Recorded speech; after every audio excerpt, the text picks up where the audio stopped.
बिस्मिल्लाहिर्रहमानिर्रहीम। नाज़रीन अस्सलाम वालेकुम। आप देख रहे हैं न्यूज़ टाइम। न्यूज़ टाइम में आज हम बात करेंगे, एक तो अमन जिरगे के दो मेहमान गायब, और सेल अफरीदी को फिर मुलाकात से नहीं होने दी गई, और इसके अलावा फुल कोर्ट इजलास तलब, और जजों के इस्तीफे, और इस हवाले से वोट को इज्जत दो का नारा लगाने वाले उन उनका क्या सूरत हाल है, उन्होंने कैसे वोट को पमाल किया, उस पर बात करेंगे। लेकिन सबसे पहले कि एक अफसोसनाक खबर ये है कि गुज़िश्ता रोज़ जो खैबर पख्तूनख्वा में अमन जिरगा हुआ था, उसमें दो मेहमान गायब हुए हैं, और सेल अफरीदी की इस पर सख्त रद्द-ए-अमल आया है वज़ीर आला के पी के का। उन्होंने कहा, कोर कमांडर साहब से कहूँगा इस मामले को देखे, वरना इस पर सख्त रद्द-ए-अमल आएगा, चाहे कोई भी हो।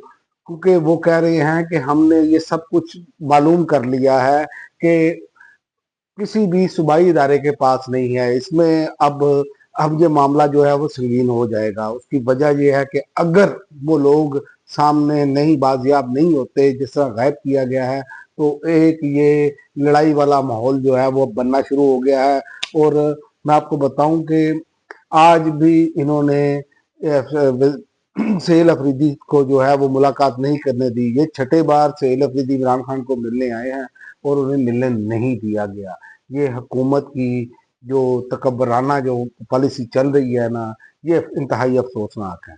एक मुल्क, एक सूबे का चीफ एग्जेक्टिव है, वो अपने लीडर से मिलना चाहता है।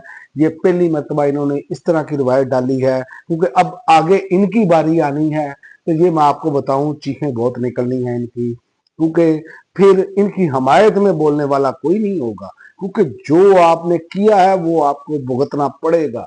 ये हो नहीं सकता कि कल को कोई कहे कि जनाब वो फलां खातून है या फलां बंदा बहुत बीमार है। जैसे अतर मनीला साहब ने कहा था, जनाब आप क्या गारंटी दे सकते हैं कि ये बंदा जिंदा रहेगा। ये फार्मूले आपको इमरान खान की बारी नजर नहीं आए, ये आपको इमरान खान की बारी नजर आने चाहिए थे ना। आज ये सारी अपनी की हुई चीजें वो भुगत रहे हैं। और इस पर मैं आपको बता दूं कि फुल कोर्ट का इजलास जो है वो तलब कर लिया गया है। 3 जजेस के खतूत के बाद 27वीं आईनी तरमीम के लिए पर गौर के लिए फुल कोर्ट इजलास तलब किया गया है, और इजलास कल जुम्मा नमाज से कबल होगा। फुल कोर्ट इजलास में आईनी तरमीम पर बात होगी। तो इस पर बात कैसे होगी ये मैं आपको आगे बता देता हूँ कि 27वीं तरमीम जो है उसकी मंजूरी पर जस्टिस मंसूर अली शाह और जस्टिस अतर मनीला अपने ओहदे से मुस्ताफी हो गए हैं, याद रखें। तो ये अब सूरत हाल है। अब इन्होंने फुल कोर्ट बुला लिया है, पहले ही सारे जजेस इन्होंने अपने बिठाए हुए हैं। पहले 26वीं आईनी तरमीम का ये फैसला नहीं कर पाए, और ये जिस तरह अदालतों के जो बिल्कुल दांत तोड़ दिए गए हैं, वो इस तरह के एग्जेक्टिव के मातहत हो गई हैं अब अदालतें। अब ऐसे ही है जैसे आप किसी कांस्टेबल का ट्रांसफर करें, ऐसे ही जजेस के साथ ये सलूक आगे आने वाले दिनों में होता हुआ नजर आ रहा है। तो आपने देखा कि वो भी इसलिए मुस्ताफी हो गए, जैसे अतर मनीला और जैसे मंसूर अली शाह। तो ये सूरत हाल है ये अब। और उसके बाद उसके अलावा आप देखें कि तरामीम करने के बाद भी इस हुकूमत का रद्द-ए-अमल ये है कि ये अभी तक धमकियां दी जा रही हैं, कि कह रहे हैं कि जनाब मुनीर फारूक साहब वो ये कह रहे हैं कि साहब का सियासी रास्ता रोकने के लिए कुछ फुल एंड फाइनल होने जा रहा है, मक्कू ठप्पेंगे, कुछ ऐसा कर लेंगे कोई गुंजाइश ही बाकी ना रहे। प्लानिंग ये हुई है कि अगले इंतखाबात में खैबर पख्तूनख्वा में पीटीआई की हुकूमत ना हो, यानी अगर हालात दुरुस्त ना हुए तो जो कसर है वो भी निकाल दी जाएगी।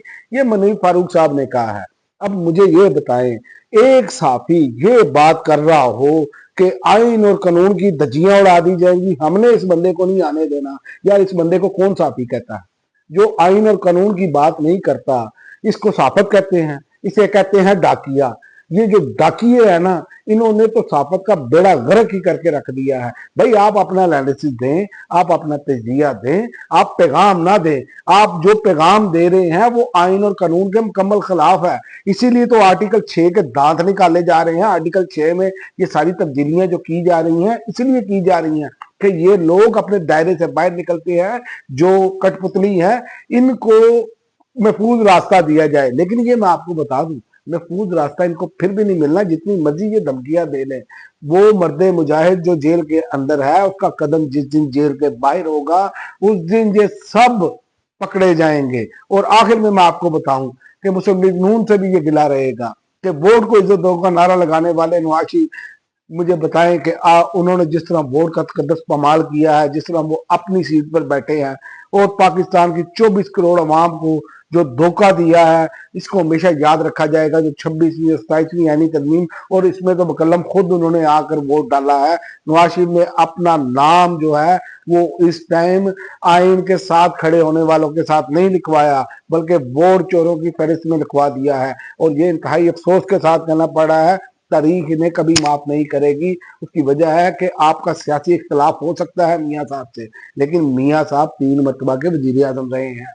मियाँ साहब ने सिविल सुप्रीमेसी की बात की है, इसलिए कि मियाँ साहब पे ये बहुत भारी जिम्मेदारी आयद होती थी और मियाँ साहब ने ये बहुत बड़ा ब्लंडर कर दिया है। ये इन्होंने सियासी खुदकशी कर ली है। बिलावल को तो वैसे जरूरत नहीं, वो तो अपने बाबा को बचाने के लिए वो साथ जाहिर है उन्होंने, इसलिए उन्होंने इस तरह वाला भी वो मामला जो है वो लिया है ताकि मेरे बाबा बच जाएं। तो लेकिन मियाँ साहब को दूरअंदेशी से काम लेना चाहिए था। जबकि मुझे अफसोस के साथ कहना पड़ रहा है कि जो लोग जमहूरियत के चैंपियन थे, दोनों बड़ी जमातें, आज जमहूरियत को उन्होंने खुद अपने हाथों से ज़िबा कर दिया है। अब तक के लिए नाज़रीन इतना ही, अगली वीडियो तक इजाज़त दें। अल्लाह हाफ़िज़।